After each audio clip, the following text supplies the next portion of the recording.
Okay, so what we have given enough of a kind of a trailer of what is to come.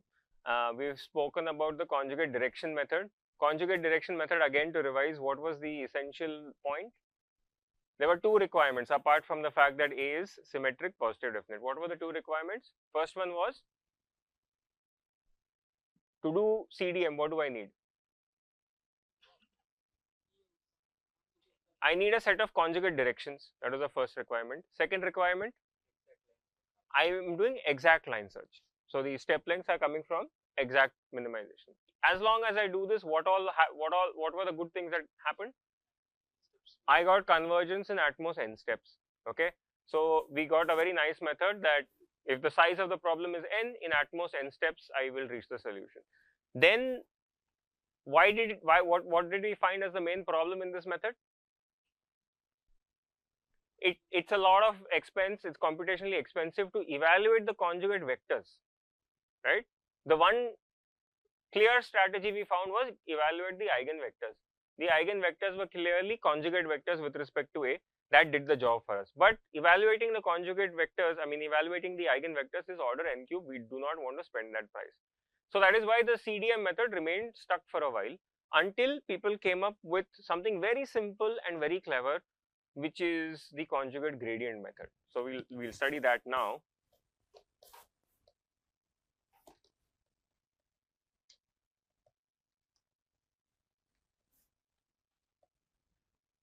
Okay. So the clever thing about the is called CGM now is that the conjugate vector at the kth iteration depends on the residual at the current state, okay, and some constant times the previous direction.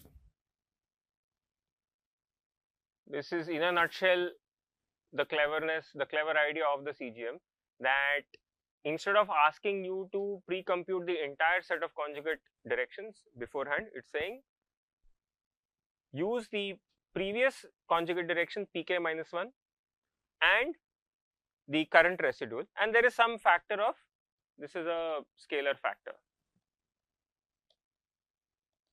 which we will choose very, very cleverly. Okay, this is one. Now this is sort of the first ingredient of the conjugate gradient method. The second is, well, you can say it's kind of like, how do I know what is, so what do I need to know to start this algorithm then? I need one P naught, right? Now if I want to pick one P naught, and then so it seems to me that it seems like the recipe is get first P naught and then the next one will be P1.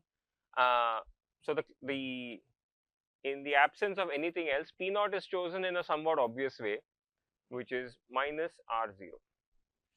Why minus R0? What is the significance of R0 or the residual?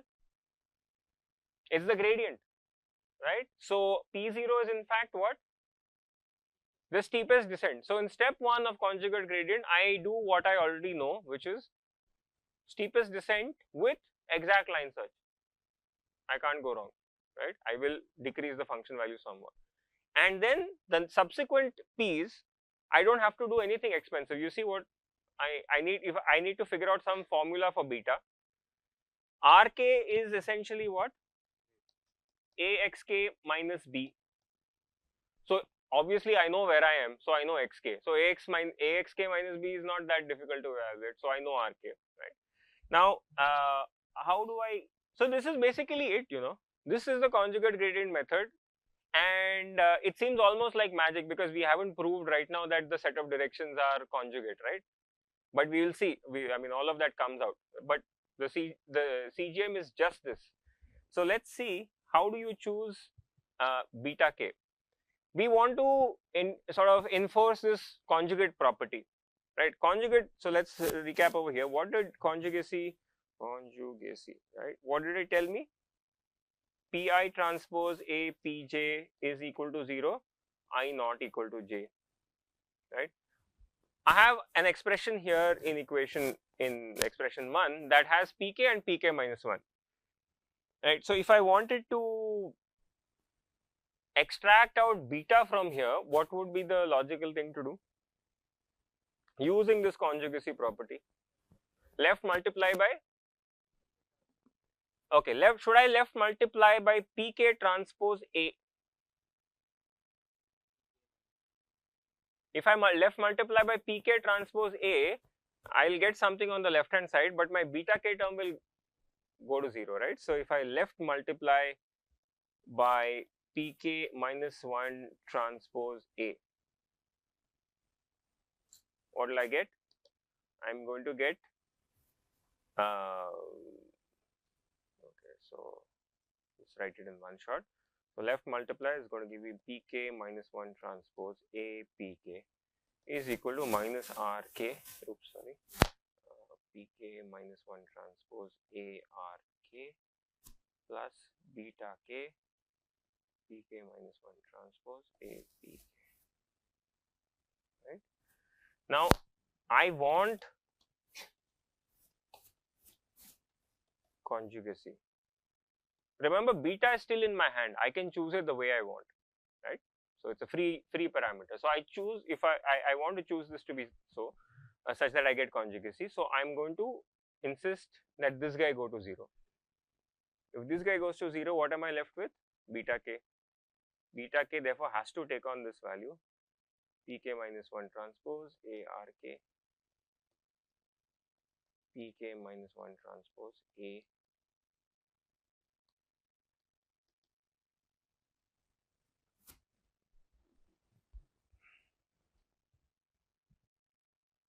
Right. So what has this ensured? That if I choose, for example, beta 0 according to this formula, okay, so we have started our P0 is minus R0, very good. I made the first step using conjugate gradient method. I reached from x0 to, where did I reach? X1, because I know the step length also, there is a closed form expression. Now I want to calculate P1 and I use this formula, I have the expression for beta, I'll get P1. Am I guaranteed that P1 and P0 are conjugate? Yes, right? That's how I chose my beta. So P0 and P1 are conjugate. Similarly, when I go to the next step, P2 and P1 will be conjugate, right? So we are at least showing that immediate vectors are conjugate with respect to each other. We are not showing that P2 is conjugate with respect to P1 and all other P's below. That will come later. But the good news is it turns out to be so. Okay, just by this very clever choice of pk. Okay, so before we go into details, a little bit of just what this expression kind of means. The steepest descent was using only minus rk. Pk was minus rk. That was steepest descent. But here, what am I doing? There is the immediate short-term gain term, which is minus rk, and there is a term from the past. So this is what is somehow giving this method a much more, what should you say, long-term view of the solution approach as compared to your steepest descent. Okay. There is an analog of this in the gradient descent method also, attributed to one of the gods of optimization called Nesterov, and he invented this thing called the accelerated gradient method, which basically keeps track of current iteration and the previous iteration to give you a faster update. Okay, so I'll give you a short brief on that. Yeah. Does bk change at every step? Have a look at the expression. Beta k obviously depends on every iteration. It's not a fixed beta. Okay. Of course, you know that. Oops. The way to go to the next remains the same, and the expression for alpha k is also here, rk transpose pk, pk transpose a.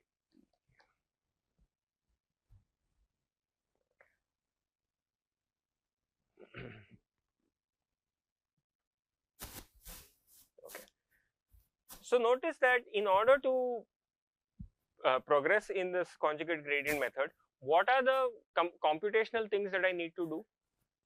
I need to evaluate the alpha, I need to evaluate the pk. These are the two things I need to evaluate. To evaluate alpha, what do I need to calculate? There is A times pk, which is a matrix vector product. There's one matrix vector product. Then it is a vector-vector product. Numerator is one vector-vector product. How many vector-vector products do I have so far? Two vector-vector products and one matrix vector product. Similarly, for calculating beta, what do I need? I need, yes, so this is one matrix vector product, this is one matrix vector product, right? So total two matrix vector products, and then followed by two vector-vector products, right? This is what I need to do, just keeping track of the cost involved, right?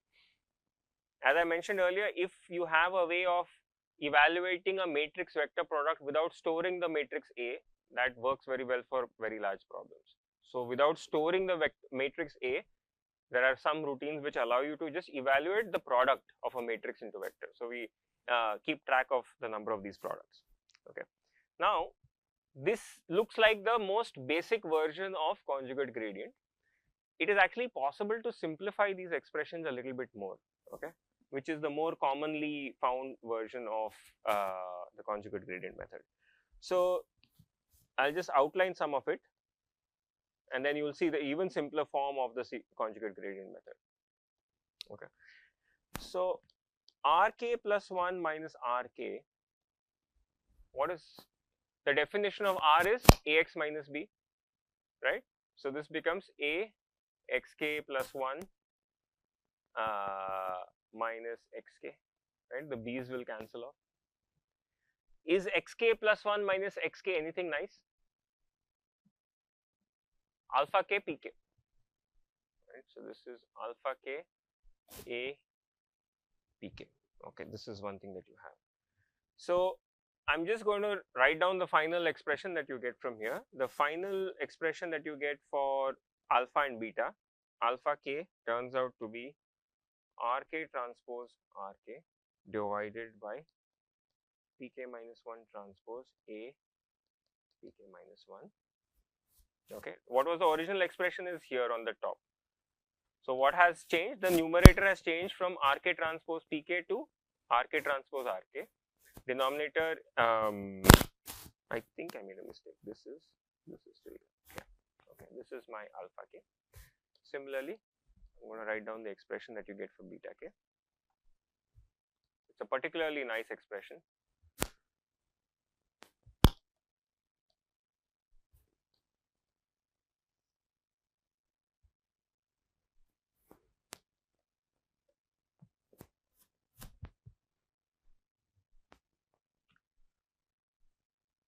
Okay, so do you see any advantage of this expression, these expressions over the previous expressions from a computational point of view?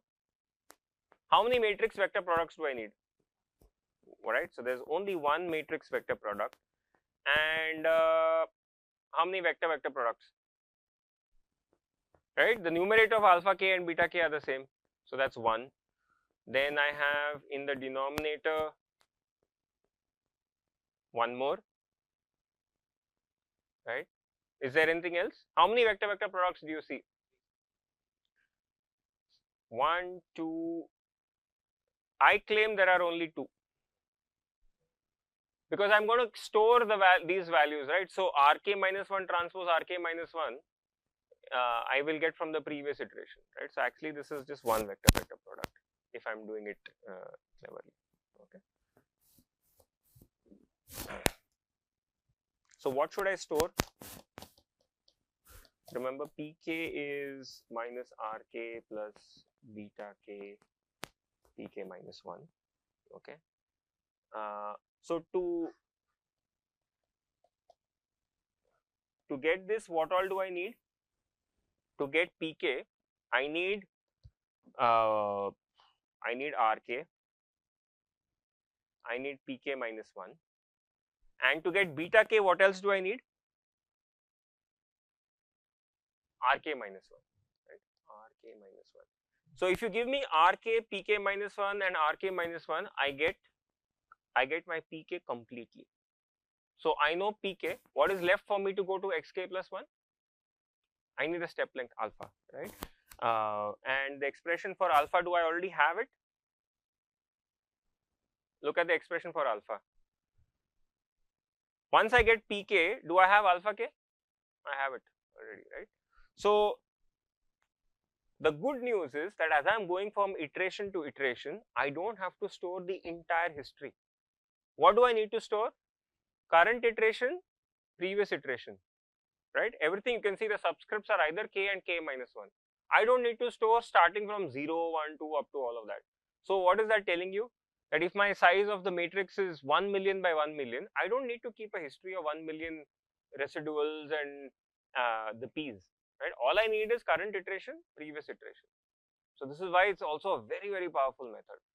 There is no elaborate history to be kept, so it's computationally fast. It's also memory wise very efficient. There's no unnecessary storage required over here. Okay. Any questions on the basic flavor over here? It seems almost too easy, right? But it's one of those very elegant, clever results in optimization that came about. Okay. Now, unlike in the steepest descent method where we proved the rate of convergence, this time we are not going to prove the rate of convergence. I'm just going to state it. Turns out that the the conjugate gradient method also has a linear rate of convergence. Okay, so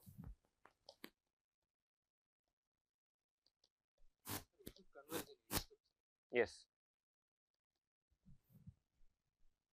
at most n steps. Right? No, this is telling you at what rate it is happening. Right? But remember that when I say, it's a little bit misleading to say that both the steepest descent and conjugate gradient method have linear rate of convergence. The coefficient of that rate is going to be different from method to method. So one coefficient can be 1, another coefficient can be 100. Right? So you will still see the methods progressing at a different speed, and we'll see that later in this lecture when we open up MATLAB. Okay, but the rate of convergence in the order notation is still linear. Okay. So this is being stated without proof. Okay. There are some more very interesting properties. Yes, question. Do we have two vector-vector calculations? Which are those? First is RK transpose RK. Second is PK transpose multiplied by APK. And the second, oh, right. Yes, he's right. There are actually two vector-vector products. I don't have to calculate RK minus 1 transpose RK minus 1 because that was already stored. He's right. There are two vector-vector products.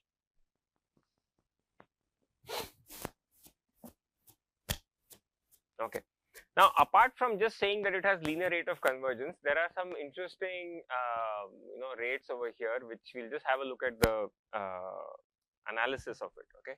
So let's assume A has. Remember, we said that it converges in at most n steps. So that's very tempting. That at most n steps means, can it be faster than n? So there is a theorem which tells us when it can be faster than n, which is again very nice linear algebra.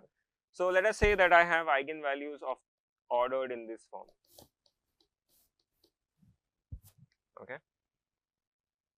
When I write it like this, obviously these lambdas may or may not be distinct. They can be repeated also. We know that eigenvalues can get repeated, but the eigenvectors will still be orthogonal. Okay, so keep that in mind. Now for a positive definite matrix, the condition number, how can I write it? Lambda, what is lambda max? Lambda n. Okay. Max to min. Okay, this is the condition number. Okay. Now, if I know the eigenvalues of A, let's take two cases. Okay. One is, oops. given some big fat matrix A, I mean not fat, square matrix, but given a big matrix A, I need not know its eigenvalues. I mean, if I know its eigenvalues, you've already given me a lot of information about it. But let's say I don't know the eigenvalues. That is one case. And the other case, which is more useful for analysis, is okay. Let us say I give you the eigenvalues. So let's just look at the rate of convergence in both cases. You'll see something very surprising. Okay. So what you have is that at the k plus 1th iteration. So I'm looking at this, the distance between where I am and the solution. Okay. This turns out to be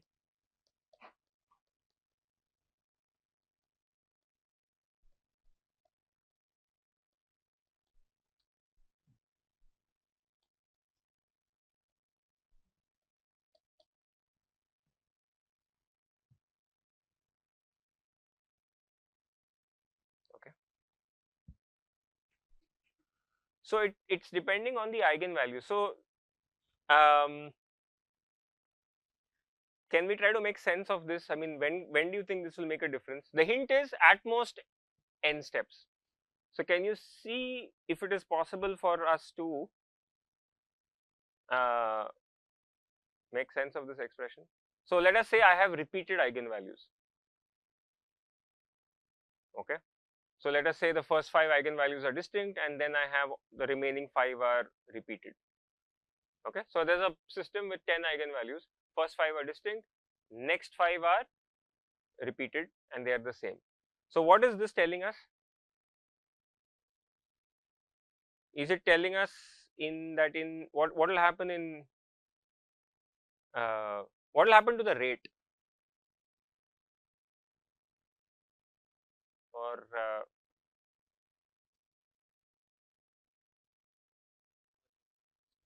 the convergence is because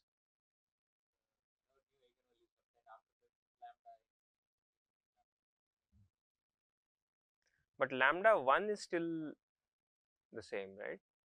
So if what if your smallest eigenvalue is repeated? If your smallest eigenvalue is repeated, then what's going to happen?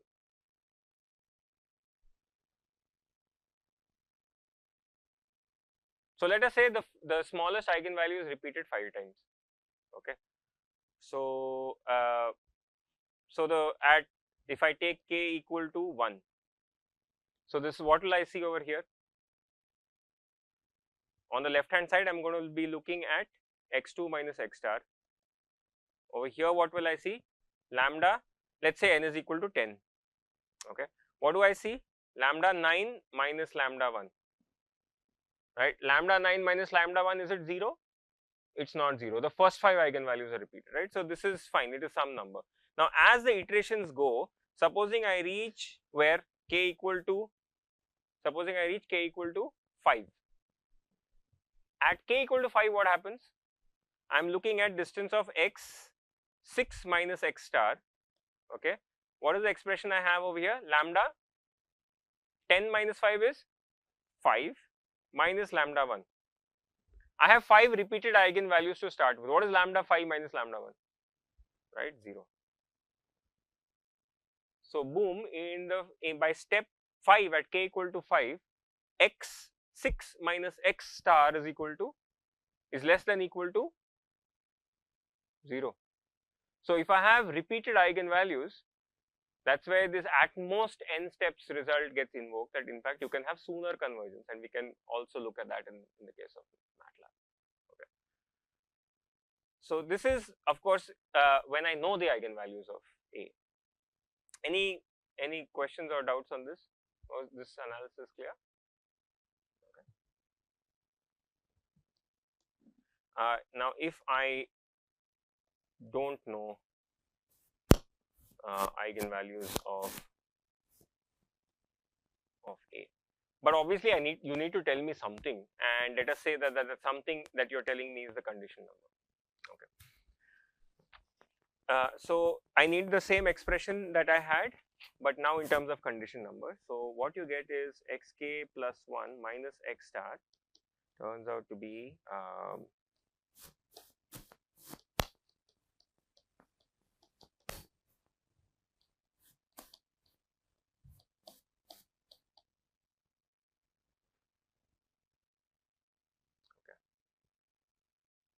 So now whether there are repeated eigenvalues or not, I really don't, it doesn't enter into this expression, I just don't know it.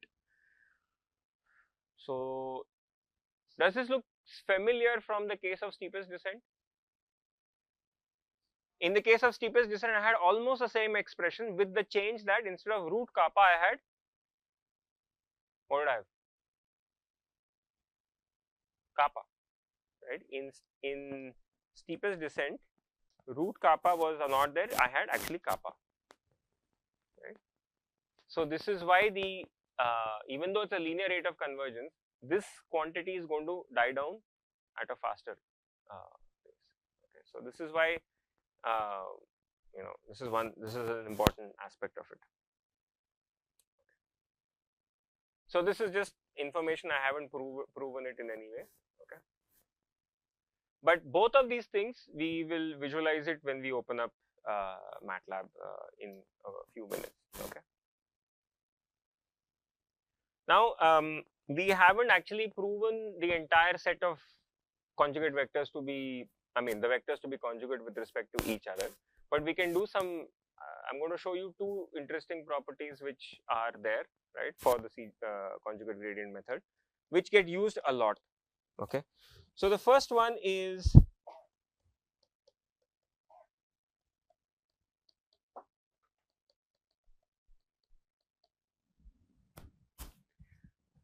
this sort of confirms the intuition that we had, that every time you make progress in the kth direction, you never revisit it. This is kind of again quantification of that the error at the kth step is perpendicular to the error in all previous steps. This is what this statement is saying, right? If you replace, again as I said, replace math by English, R is representing residual, which is representing error. Error at the kth step is perpendicular to error at all previous steps, right? And this is surprisingly easy to prove. If you take our expanding subspace theorem, what was the statement of this expanding subspace theorem? Can someone remind me? Rk transpose Pi is equal to 0 for I belonging to in 0 to k minus 1. Okay. What is the definition of Pi? By now we should know Pi is equal to. So the way to remember it is Pi is, if I didn't know anything, I would do gradient descent. If I did that, Pi would be equal to minus Ri. You got the first time right. Then I said, hey, we are doing something a little smarter than gradient descent, which is to remember something about what? Previous direction. So there should be a Pi minus 1 and there should be a beta here, right? So it's very intuitive to remember this expression. So if I now left multiply, and this was true, okay, this is true for all I, right? So now if I left multiply Rk transpose over here, what am I going to get? Rk transpose Pi is equal to Rk transpose, what did I do? Sorry, Ri plus beta I Rk transpose Pi minus 1. Okay. This term is 0 by the expanding subspace theorem. So I get 0 is equal to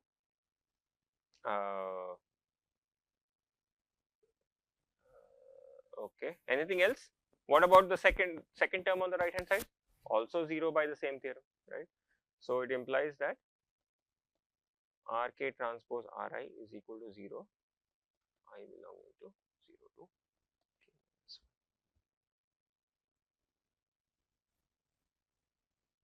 1. Okay. So there are lots of these very small results you will find in the case of the conjugate gradient method. The ingredients are very few. It's like a khichdi with very few ingredients. What are the ingredients? There's an expression for beta. How did we derive that expression for beta? Here, just by taking the initial definition of pk and demanding conjugacy. I want conjugacy, this gives me an expression for beta. I have one expression for beta. I have one expression for alpha, right? And that's basically it. Everything else just follows from here, some amount of algebra, and I land up with this interesting expression. Okay. There are several other such expressions that are used. For example, when I showed you the simplified version of here, these simplified versions, they also come just by using these simple algebraic identities. Okay. So now what we'll do is we'll have a look at a code implementation of conjugate gradient method. Okay, and we'll sort of have it race against steepest descent, and let's see what happens. Okay, so before we go to that, is there any difficulty here so far in the expressions?